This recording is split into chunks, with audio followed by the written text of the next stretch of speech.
Pemirsa, menakar banyaknya potensi dampak langsung tarif Trump bagi neraca perdagangan Indonesia dan ancaman persaingan produk Amerika Serikat dengan lokal. Lalu bagaimana langkah strategis pemerintah dalam mengantisipasinya? Kita akan membahasnya bersama dengan Fitra Faisal, tenaga ahli utama Kantor Komunikasi Kepresidenan. Selamat siang, Mas Fitra. Selamat siang, Mbak Vera.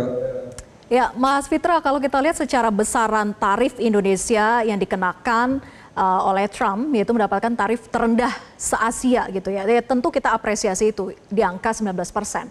Nah, tapi yang jadi pertanyaan kemudian adalah apa sebetulnya dasar pertimbangan pemerintah menyetujui tarif 19%, tapi produk Amerika Serikat masuk Indonesia tanpa tarif atau 0%? Ya, Mbak Vera, jadi pertama yang perlu kita lihat adalah ada margin ya. Jadi dari kondisi awal 32% menjadi 19%. Ini adalah satu pencapaian tersendiri dan itu kita consider sebagai the first win. Nah, yang kedua adalah kalau secara komparatif sebagaimana yang Mbak Vera sampaikan tadi, itu di level regional kita termasuk yang paling rendah. Artinya apa? Secara keunggulan komparatif, produk-produk ekspor kita yang tengah bersaing untuk masuk pasar Amerika Serikat dalam hal ini memiliki keunggulan. Dalam hal ini misalnya dibandingkan dengan Malaysia yang 25%, kita bersaing dalam produk CPO dan Amerika Serikat dalam hal ini bisa membeli produk CPO lebih murah ke Indonesia karena memang tarifnya lebih rendah ya dengan 19% tadi. Dan juga tidak kalah pentingnya adalah yang juga menjadi concern dari mayoritas masyarakat adalah ketika kita juga bicara bagaimana produk-produk Amerika Serikat bisa masuk ke sini dengan tarif 0%. Nah, pertanyaannya adalah apakah ini akan menghancurkan atau menghantam industri dalam negeri kita? Nah, ini kan yang sering ditanyakan juga ya, Mbak Vera. Ya. Nah, jawabannya adalah tidak, karena kita harus bedakan ya antara Amerika Serikat yang memiliki line of production atau stage of production yang berbeda dengan mayoritas negara-negara berkembang Indonesia. Artinya dalam hal ini keunggulan komparatif kita dengan Amerika Serikat berbeda. Nah, untuk misalnya produk mobil ya, itu kan yang jelas kita tidak produksi. Nah, itu bisa masuk ke sini. Kemudian apalagi ada produk kedelai yang kita impor dari Amerika Serikat. Itu juga kita tidak produksi sendiri. Gandum itu juga kita tidak produksi.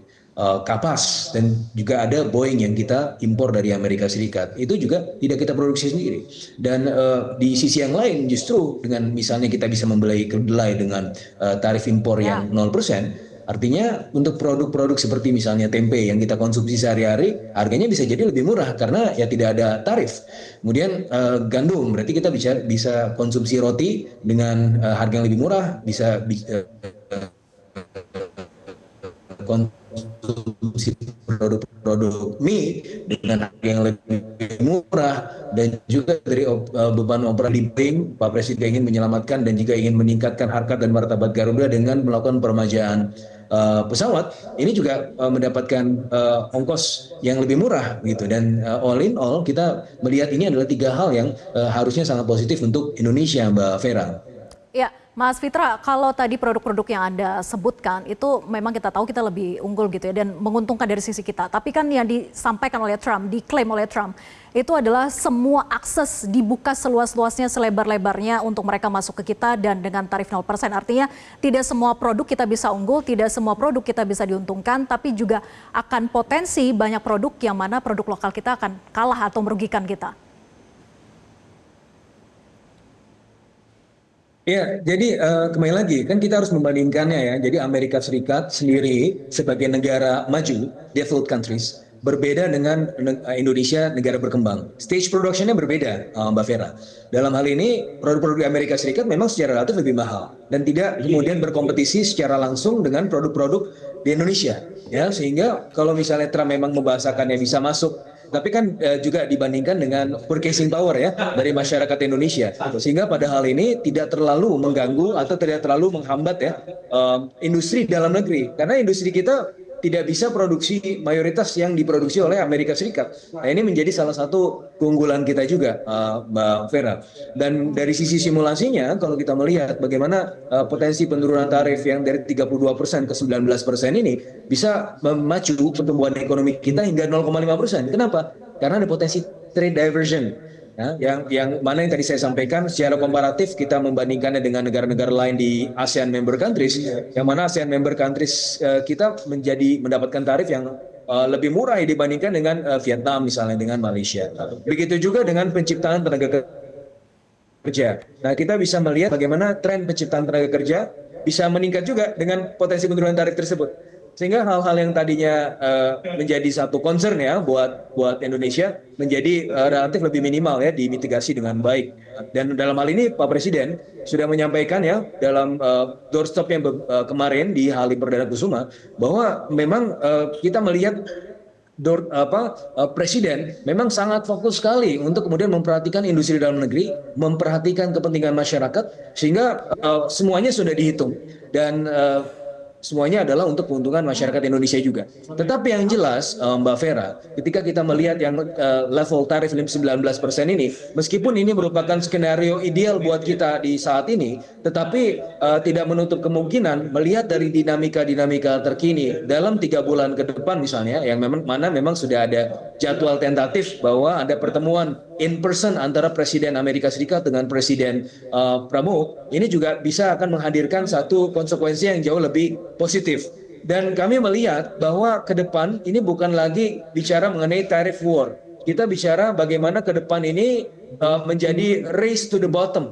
Karena reciprocal tariff itu artinya adalah Anda turun, kami juga turun, begitu kan? Jadi tren konvergensinya ke depan adalah bagaimana kita bisa melihat tarif secara global dengan Amerika Serikat bisa menjadi lebih rendah lagi, Mbak Vera.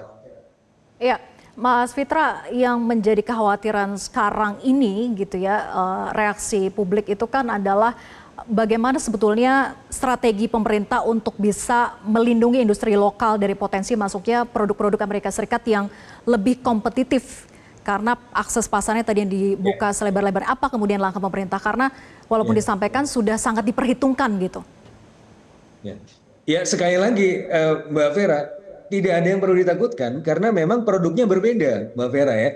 Produk yang dihasilkan oleh Amerika Serikat adalah yang middle up. Stage productionnya juga berbeda dalam konteks jaringan rantai produksi. Sehingga pada akhirnya kalaupun masuk di sini, tidak ada yang berkompetisi secara langsung dengan produk-produk di Indonesia. Jadi industri dalam negeri itu tidak berkompetisi ya dengan produk-produk dari Amerika Serikat. Dari sisi iklim, produk-produk yang dihasilkan berbeda. Dari sisi tingkat teknologi, produk-produk yang dihasilkan berbeda. Justru kalau kita melihat kompetisi produk-produk Indonesia dengan siapa sih? Dengan Vietnam, dengan Malaysia, atau yang lebih maju lagi dengan China. Ya. Jadi itu menjadi salah satu potensi kompetisi kita. Jadi bukan dengan Amerika Serikat ya. Kemarin kita juga berkonsensus dengan EU.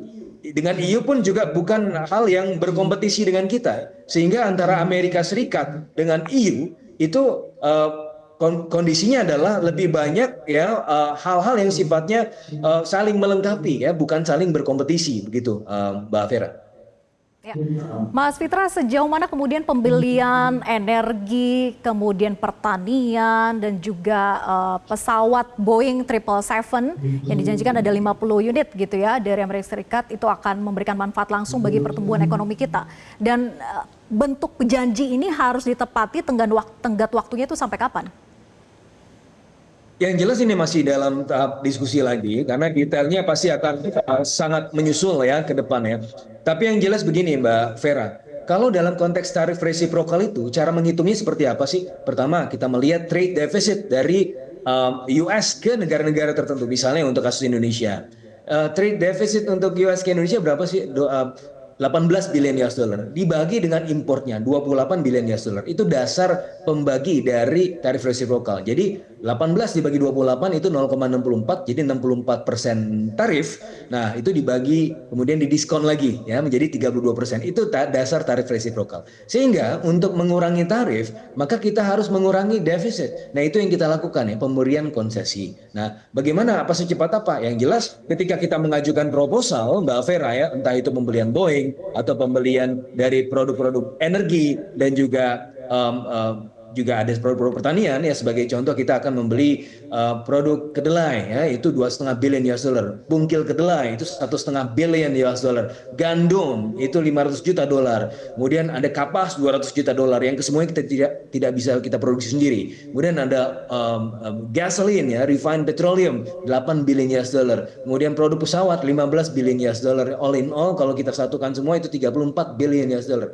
Itu adalah proposal yang kita ajukan sedari awal dan memang sudah dibuat rencananya ya, untuk dari sisi energi misalnya di Kementerian SDM, dari sisi pemberian pesawat ada BUMN Garuda yang juga sudah siap-siap, dan bagaimana ini juga bagian dari strategi dari pemerintah Indonesia. Pak Presiden juga kemarin sudah menyampaikan bahwa ingin kemudian membuat permajaan Garuda sehingga Garuda ini menjadi lebih baik lagi ya performance-nya. Dan ini semua hal yang sebenarnya saling melengkapi dan memang kita butuhkan, Mbak Vera. Tidak ada dalam hal ini yang mengancam ya industri dalam negeri, karena memang produk-produknya berbeda ya dengan produk-produk yang kita hasilkan.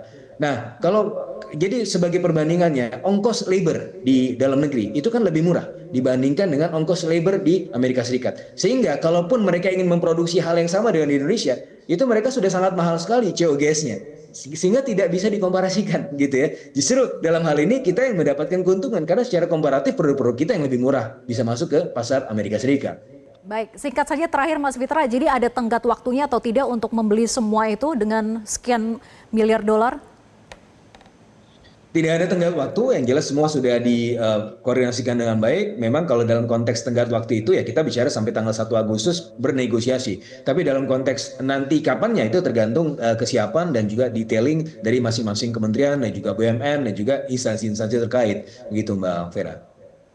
Baik, terima kasih tenaga ahli utama PCO Fitra Faisal sudah bergabung bersama kami. Selamat siang. Jelajahi cara baru mendapatkan informasi. Download Metro TV Extend sekarang.